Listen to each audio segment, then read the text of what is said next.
वज़ीर ख़ज़ाना शौकत तरीन कौमी असम्बली में अपने ख़यालात का इजहार कर रहे हैं। आइए आपको बराह रास्त लिए चलते हैं।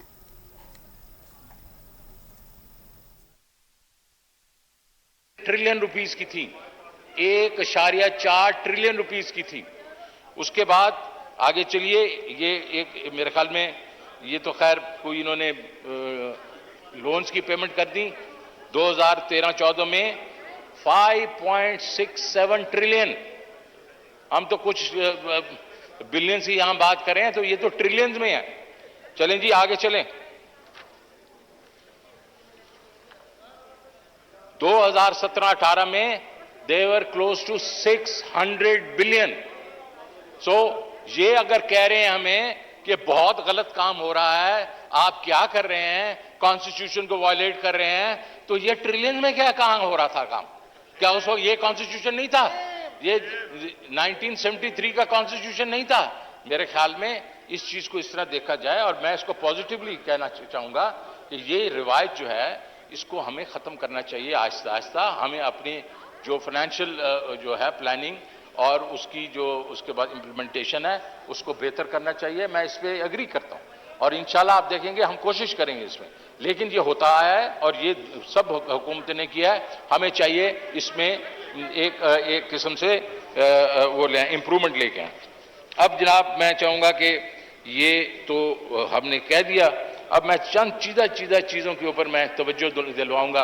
पहले तो बात यह है कि जी मेरे ख्याल में बड़ी बड़ी तकरीरें इन्होंने की। अगर ये किताब अगर किसी ने पढ़ ली होती और वहां देख लिया होता है हर एक की डिमांड के नीचे जो था उसके नीचे एक्सप्लेनेशन है, ये क्या किस वजह से ये सप्लीमेंट्री ग्रांट दी गई थी, तो ये मेरे ख्याल में कुछ मेरे जो दोस्त हैं उनको ये ना होती तकलीफ कि वो एक्सप्लेन कर रहे थे। अब जिस तरीके से 20-21 के बीच में बात की गई, इतना ज्यादा क्या है, 260 बिलियन जो है वो तो सर बिजली के मद में सब्सिडी जो है वो उसके बारे में दिया गया, बाय द रेट्स केएससी वापडा वगैरह 260 बिलियन तो वो दिया गया। फिर एक किसी ने कहा कि जनाब पीआईए का बेड़ा गर्क कर दिया है, पीआईए को आप उड़ नहीं रहा और उसकी मद में एविएशन को कैसे पैसे दे रहे हैं। ये उसको ठीक करने के लिए हमारी जो गोल्डन हैंडशेक दी गई थी, वॉलंटरी जो सेपरेशन स्कीम थी, उसके तहत 9.8 बिलियन दिया गया था पीआईए को। तो इसमें ये नहीं है कि कोई ये फजूल खर्ची की गई थी, ये इंप्रूवमेंट नहीं थी। फिर 25 बिलियन इसी साल में 25 बिलियन वैक्सीन की जो खरीद के लिए ये पैसे दिए गए थे सप्लीमेंट्री ग्रांट, तो ये भी मेरे ख्याल में कोई गलत चीज नहीं की गई।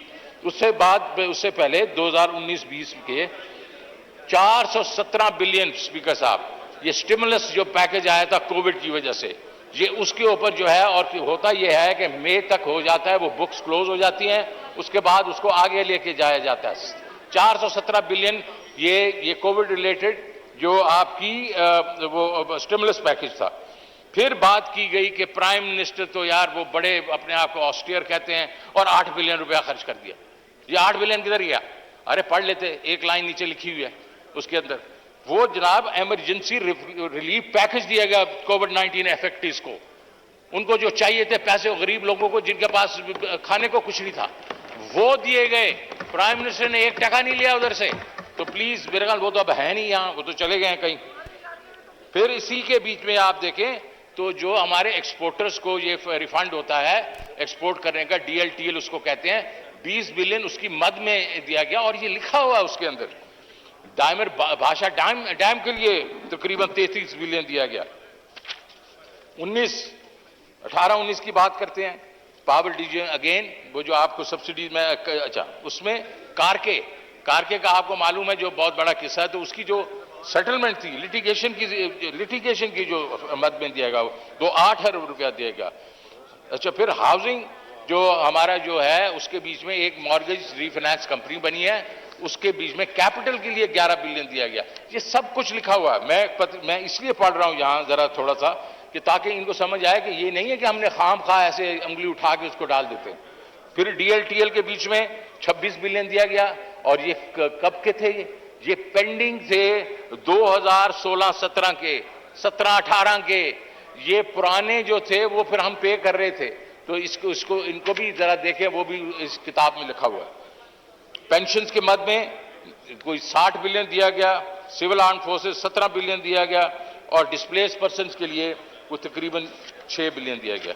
तो जनाब स्पीकर, ये सारी चीजें जो है मैं समझता हूं कि इसकी एक्सप्लेनेशन इस किताब में भी है और ये अपोजिशन में दोनों पार्टी जो हैं अपनी हुकूमत में भी इससे कहीं ज्यादा सप्लीमेंट्री ग्रांट्स लेके आते रहे।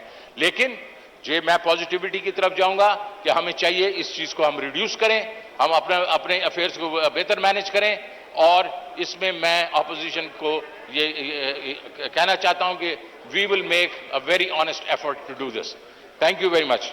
सर एक चीज मैं और कहना चाहता हूं कि ऑनरेरियम के ऊपर बात हुई है, क्योंकि इस वक्त मेरे पास जो अथॉरिटी है वो एक ऑनरेरियम की है, मैं सारे उनको देना चाहता हूं, लेकिन मैंने ऑलरेडी रिकमेंडेशन दे दी है प्राइम मिनिस्टर को कि 3 ऑनरेरियम्स होने चाहिए। इंशाल्लाह जैसे अप्रूव होगी इन सबको मिल जाएगा। बहुत शुक्रिया जी। वज़ीर ख़ज़ाना शौकत तरीन कौमी असम्बली में इजहार ख्याल कर रहे थे। उनका कहना था कि ज़िमनी ग्रांट सिर्फ पाकिस्तान तहरीक इंसाफ ने शुरू नहीं की, एक दूसरे पर तनकीद का रवाज ख़त्म होना चाहिए।